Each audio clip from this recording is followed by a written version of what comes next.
भाई मेरे से बहुत बड़ी गलती हो गई, मेरे से कन्यावध हो गई। मेरे को तो उल्टा ये डर था कभी ये थाने में अपने आप को सुसाइड ना कर ले, और आज भी मेरे को उस चीज का दुख है। ये टेनिस प्लेयर राधिका यादव के ताऊ विजय यादव हैं। राधिका को उनके पिता दीपक यादव ने जब गोली मारी, उस वक्त विजय यादव उसी घर में नीचे के फ्लोर पर मौजूद थे। 10 जुलाई को राधिका की हत्या के बाद 12 जुलाई को विजय यादव ने क्या कुछ बताया है, सुनिए। बिल्कुल यकीन नहीं हुआ था। मैं तो बाहर भाग के आया हूँ, जब देखा यहाँ लोग वहाँ खड़े थे, उसकी मम्मी वगैरह चाची वगैरह सब नीचे ही खड़े थे। जब मेरे को पता चला तो उस वक्त दीपक कहाँ थे? आपकी बात हो पाई दीपक से? बिल्कुल दीपक से बात हुई, वो ऊपर कमरे में था अपने में। तो क्या बोला उन्होंने? मेरे से तो सीधा यही कहा कि भाई मेरे से बहुत बड़ी गलती हो गई, मेरे से कन्यावध हो गया। तो बहुत दुखी थे वो? बहुत ज्यादा दुखी है। मेरे को तो उल्टा ये डर था कभी ये थाने में अपने आप को सुसाइड ना कर ले।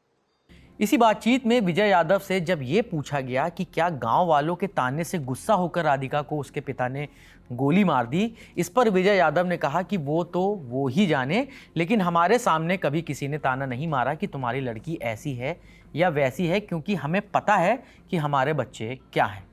विजय यादव से जब ये पूछा गया कि क्या हत्या करने के बाद थाने में दीपक यादव ने उनसे कुछ कहा था, इस पर उन्होंने बताया कि वो थाने में कह रहा था कि मुझसे गलती हुई है और ऐसी रिपोर्ट बनाओ कि मुझे फांसी की सजा हो। दूसरी तरफ इस मामले में राधिका यादव की एकेडमी को लेकर भी नई जानकारी सामने आई है। गुड़गांव पुलिस के मुताबिक राधिका के पास खुद की टेनिस एकेडमी नहीं थी, बल्कि वो कई जगहों पर किराए के टेनिस कोर्ट में नए प्लेयर्स को ट्रेनिंग देती थी। पुलिस की माने तो ये बात भी राधिका के पिता को पसंद नहीं थी। पिता दीपक यादव ने कई बार राधिका को इसके लिए मना किया था, लेकिन वो हर बार मना कर देती। पिता और बेटी के बीच झगड़े की ये मुख्य वजह भी बनी हुई थी। इससे पहले पुलिस ने भी बताया था कि राधिका टेनिस एकेडमी चलाती थी, जिसे लेकर लोग पिता को ताना मारते थे कि बेटी की वो कमाई खाता है। पुलिस को जांच में यह भी पता चला है कि दीपक की खुद की महीने की करीब 15 लाख कमाई थी। पुलिस के नए वर्जन के मुताबिक वो अपनी बेटी से अपनी एकेडमी का काम बंद करने को कहता था और इसके पीछे तर्क ये देता था कि वो परिवार के लिए पर्याप्त पैसे कमा रहा है और राधिका को काम करने की ज़रूरत नहीं है। इस मामले में पुलिस ने अब उस दावे को भी खारिज कर दिया है जिसमें कहा जा रहा था कि राधिका के पिता को उसके सोशल मीडिया पर इन्फ्लुएंसर बनने से दिक्कत थी। पुलिस के मुताबिक आरोपी बार बार ये दोहरा रहा है कि वो नहीं चाहता था कि उसकी बेटी ट्रेनिंग देकर पैसे कमाए। अब तक की जांच में यह भी निकलकर सामने आया है कि राधिका अपने पिता को भरोसा दिलाती रही कि आपने 2.5 करोड़ रुपए मेरी ट्रेनिंग पर लगाए हैं, मैं उन पैसों को बर्बाद नहीं होने दूंगी। आपको बता दें कि 2 साल पहले राधिका के कंधे में चोट लगने की वजह से वो खेल नहीं पा रही थी।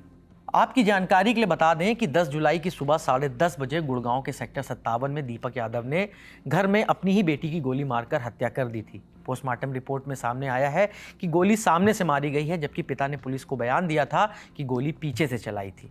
इस मामले में आरोपी पिता को पुलिस ने 14 दिन की न्यायिक हिरासत में भेज दिया है। पुलिस की जांच जारी है। मामले में आगे जो भी अपडेट्स आएंगे हम आप तक यूं ही पहुंचाते रहेंगे।